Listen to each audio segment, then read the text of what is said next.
Hey guys, welcome back to my channel. If you're new here, then hello and welcome to Living Life with Lon. This video is part of the reason for the season challenge. It's being hosted by LaParsha over at Creating It Myself. And in this challenge, we were challenged to create religious Christmas decor. Let's jump right into this video. So we're going to start off with my Couture transfer, Oh Come Let Us Adore Him. I felt that it was very fitting for the challenge, as well as a great opportunity to show you guys how easy it is to use Couture transfers. So I'm starting off with my fuzzing mat with the tag side up, and I'm going to remove the transfer from its backing. So these transfers are reusable, which makes it really great. And I'm going to go in and I'm going to fuzz this several times just so it gets some of the stickiness off. And when I go to put it onto my surface, that it does not peel up any of the surface. Now I am going to use a Couture surface piece that I got in my starter kit, but this can also be used on other surfaces. They do recommend that you do, however, use a surface wax. And once I have fuzzed my transfer, I go in and get any little bitty pieces of fuzzing off that may have been in the screen. Then I get my surface and I apply my transfer where I feel like it fits best and nice and even. Then I go in and smooth down any air bubbles or anything that may be stopping this transfer from adhering well. And going in with my squeegee and my bright white chalk paste, I put a generous amount all over. Guys, I promise you, it does not matter what DIY level you are on when you're using this Couture paste and transfer. It is so easy and it's so simple to do, and I love how it turns out. I will have everything in my link tree for this particular project in the description box below. Next, I go in and I remove the transfer, and I'm not stretching it. So as I'm doing this, I'm just gently pulling on it. I know it may look like I'm pulling, stretching it.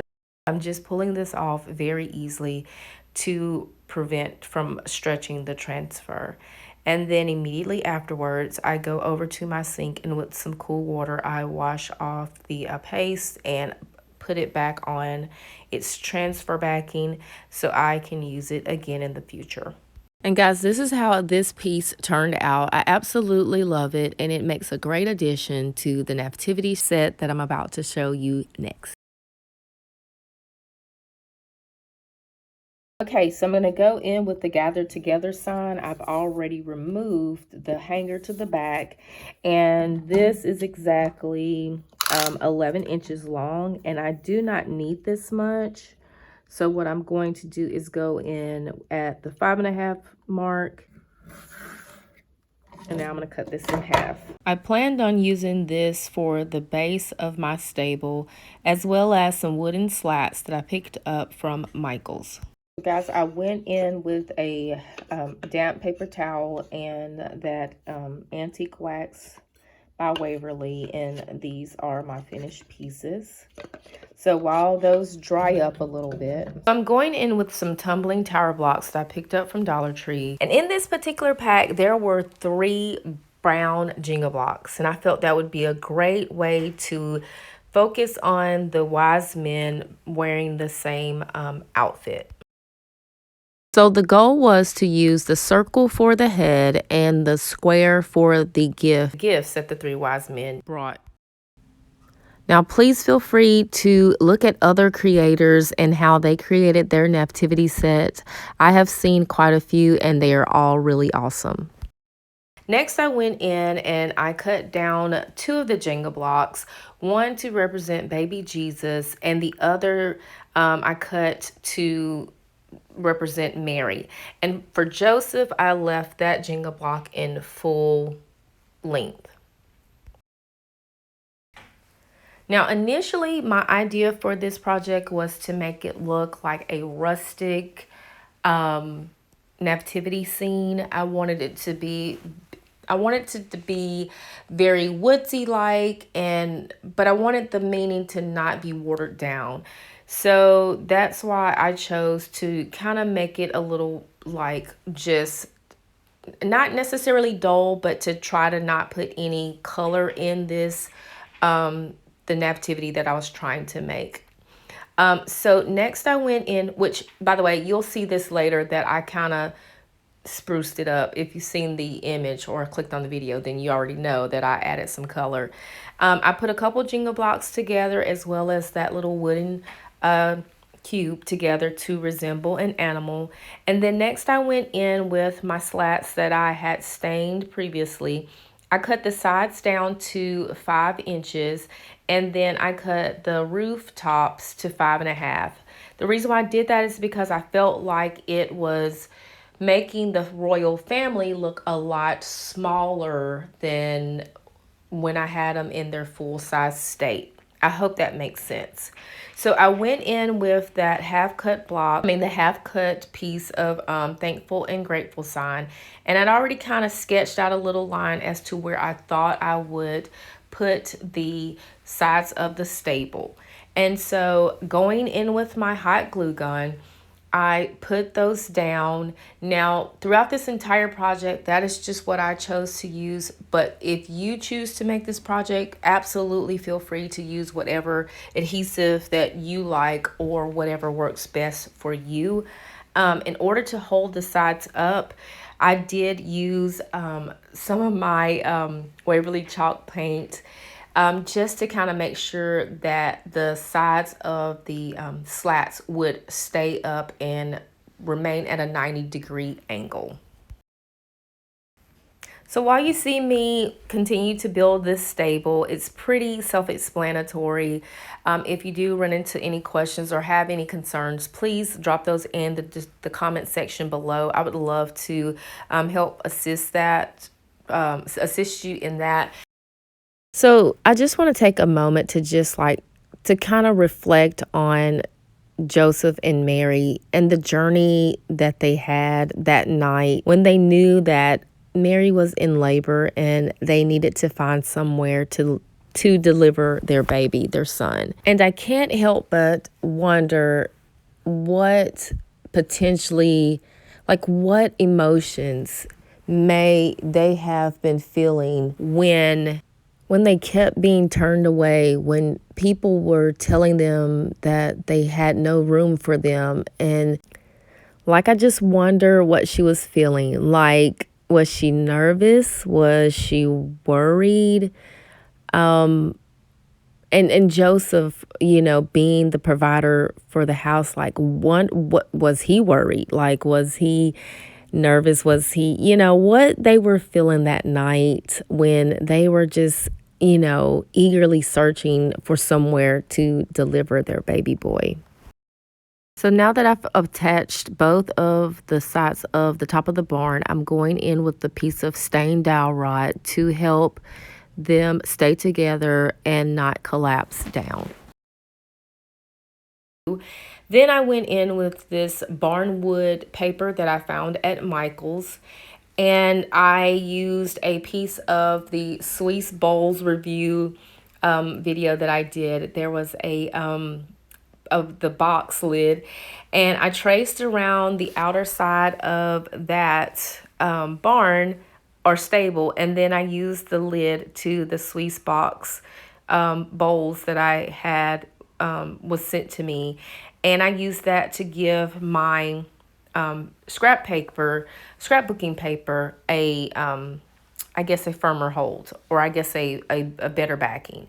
And then I went around the perimeter of the stable, and then I put that cardboard backing onto the back of that to close it off so it would look like a stable.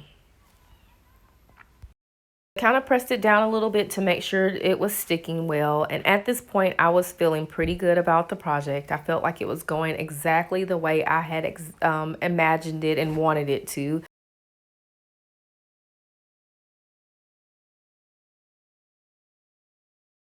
So next I want to dress up my people just a teeny bit, you know, step it up a little bit.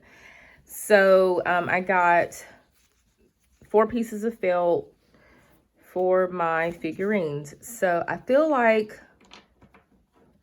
the wise men will be super pretty, super handsome in this pretty taupe color or whatever this color is. Yeah, look at that. Can't you see them? They're all nice and ready to visit. So let's cut out some pieces.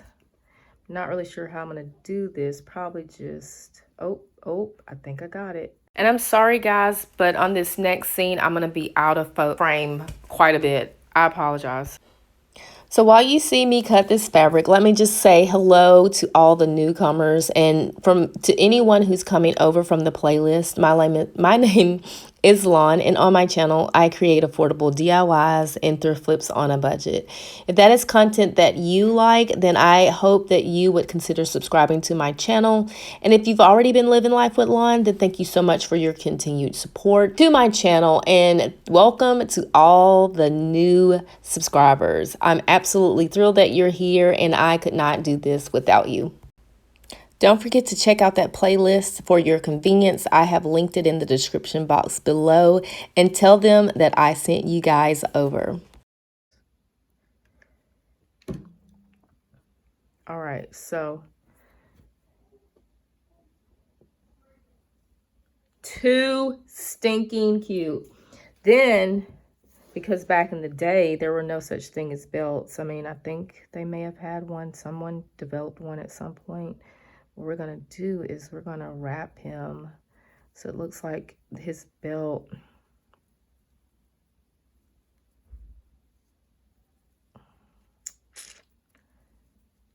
Wrap him up so he won't have to worry about his little head wrap falling off while he's traveling all that ways to find baby Jesus. Is he not, let me get him in there. Is he not the cutest little thing? All right, 2 more shepherds, Mary and Joseph.